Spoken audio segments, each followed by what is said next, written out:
I'm Steve Jobs. It is 1958. IBM passes up the chance to buy a young fledgling company that has invented a new technology called xerography. 2 years later, Xerox is born, and IBM has been kicking themselves ever since. It is 10 years later, the late 60s. Digital Equipment, DEC, and others invent the mini-computer. IBM dismisses the mini-computer as too small to do serious computing, and therefore unimportant to their business. DEC grows to become a multi-hundred-million-dollar corporation before IBM finally enters the mini-computer market. It is now 10 years later, the late 70s. In 1977, Apple, a young, fledgling company on the West Coast, invents the Apple II, the first personal computer as we know it today. IBM dismisses the personal computer as too small to do serious computing and unimportant to their business. The early 80s, 81. Apple II has become the world's most popular computer, and Apple has grown to a $300 million company, becoming the fastest growing corporation in American business history. With over 50 competitors vying for a share, IBM enters the personal computer market in November 81 with the IBM PC. 1983. Apple and IBM emerge as the industry's strongest competitors, each selling approximately $1 billion worth of personal computers in 1983.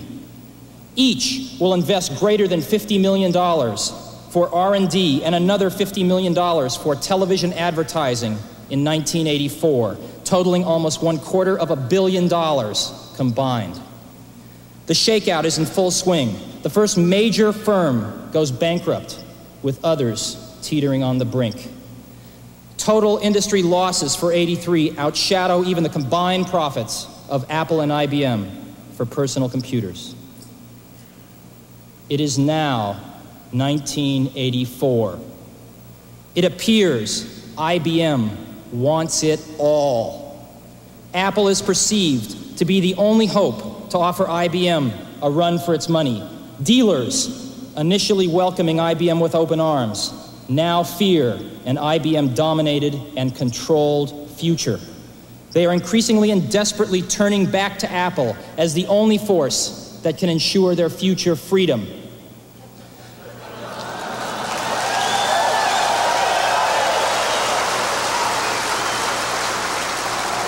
IBM wants it all and is aiming its guns on its last obstacle to industry control, Apple. Will Big Blue dominate the entire computer industry? The entire information age? Was George Orwell right about 1984?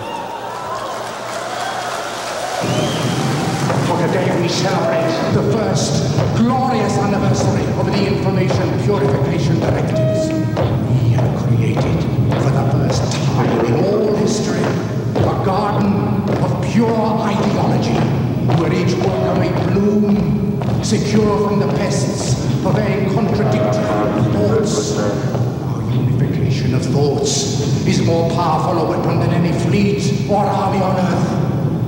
We are one people, with one will, one resolve, one cause. Our enemies shall talk themselves to death, and we will bury them with their own confusion.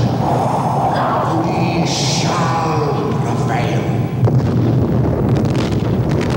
On January 24th, Apple Computer will introduce Macintosh. And you'll see why 1984 won't be like 1984.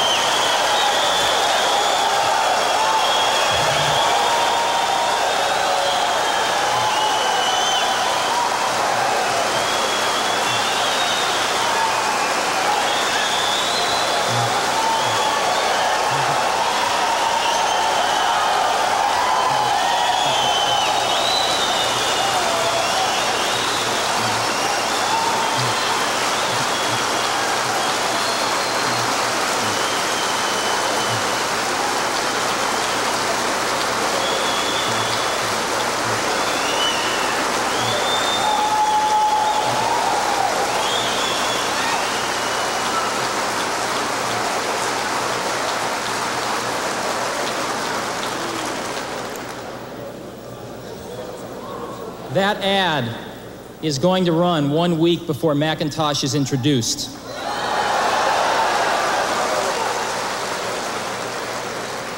And our ad agency that put it together is here today. Chiat Day, Jay Chiat's here. The principal, Lee Clow and Steve Hayden, that wrote the copy and did the creative, are also here. You might, I guess they just heard what you thought.